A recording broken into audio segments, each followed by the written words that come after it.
आऊज़ु बिल्लाहि मिनश्शैतानिर रजीम बिस्मिल्लाहिर्रहमानिर रहीम अस्सलामु अलैकुम वरहमतुल्लाहि वबरकातुहू। मेरे अजीज भाइयों बहनों और बच्चों, अपने हाथ से रिज़्क़ कमाना बाइस इज्जत है और बाइस अजर सवाब का बाइस है।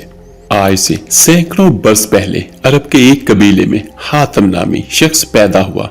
वो इतना सखी था कि उसकी सखावत के किस्से दुनिया भर में मशहूर हुए। उसके दरवाजे पर जो शख्स भी आया अपनी जरूरत पूरी करके गया।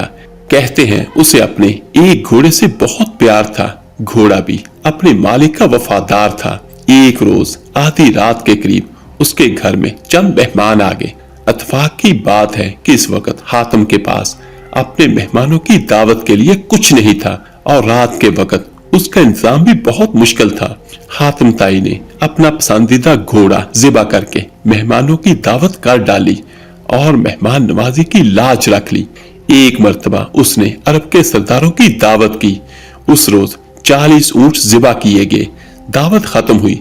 सरदार आपस में इधर उधर की बातें करने लगे और गुफ्तगू हातिम ताई की सखावत के मुतल्लक होने लगी। एक सरदार ने कहा, हातिम जैसा फराग दिल आज तक पैदा नहीं हुआ और ना होगा, क्यों ना ये सवाल हातिम से किया जाए। एक सरदार ने कहा, चनाचा हातिम से पूछा गया, आपने अपने आप से ज्यादा सखी और अजीम इंसान देखा या सुना है? हातिम ताई काफी देर तक सर झुकाकर सोचता रहा और फिर मुस्कुरा कर बोला, बहुत ज्यादा मालो दौलत लुटाने का नाम सखावत नहीं।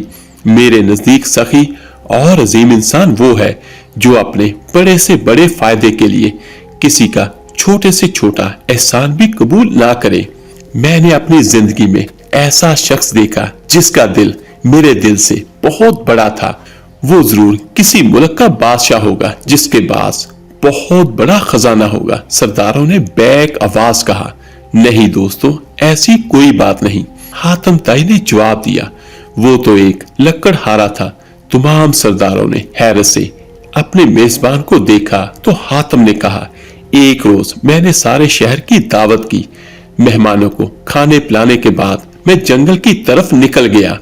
वहां मैंने एक बूढ़े शख्स को देखा। उसने अपने सर पर लकड़ियों का एक बहुत भारी गठरा उठा रखा था जिसके बोझ से उसकी कमर झुकी जा रही थी। उसके फटे पुराने कपड़े पसीने में भीगे हुए थे।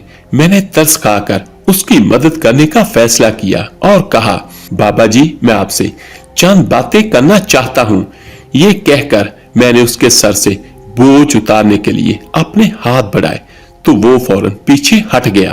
फिर उसने अपना बोझ जमीन पर रखा और कहने लगा, इंसान को अपना बोझ खुद संभालना चाहिए। लोगों के कंधों पर सवार होकर तो सिर्फ कब्र की तरफ जाया जाता है। मगर बाबा जी, आप इस उम्र में इतनी मेहनत क्यों कर रहे हो? तो वो बूढ़ा लकड़हारा कहने लगा, तो फिर मुझे क्या करना चाहिए? हातिम ताई बोला, आपके शहर में हातिम ताई रहता है। वो सैकड़ों इंसानों को हर रोज खाना खिलाता है। आप उसके दरवाजे पर क्यों नहीं जाते?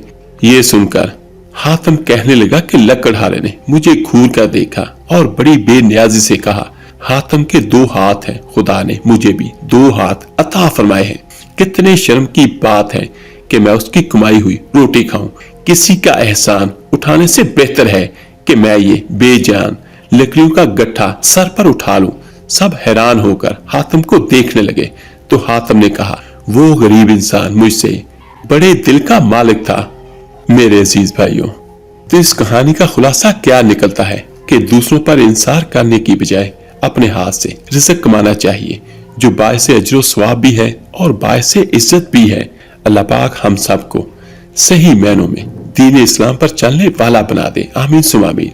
आप मेरे लिए दुआ कीजिएगा, मैं आप सबके लिए जरूर दुआ करूंगा। इस वीडियो को लाइक और शेयर जरूर कीजिएगा सदका जारिया समझकर। तो मिलते हैं जल्दी इंशाल्लाह एक नई वीडियो अमल के साथ। अल्लाह पाक आपका और आपकी फैमिली का हामी और नासर हो। अल्लाह हाफिज।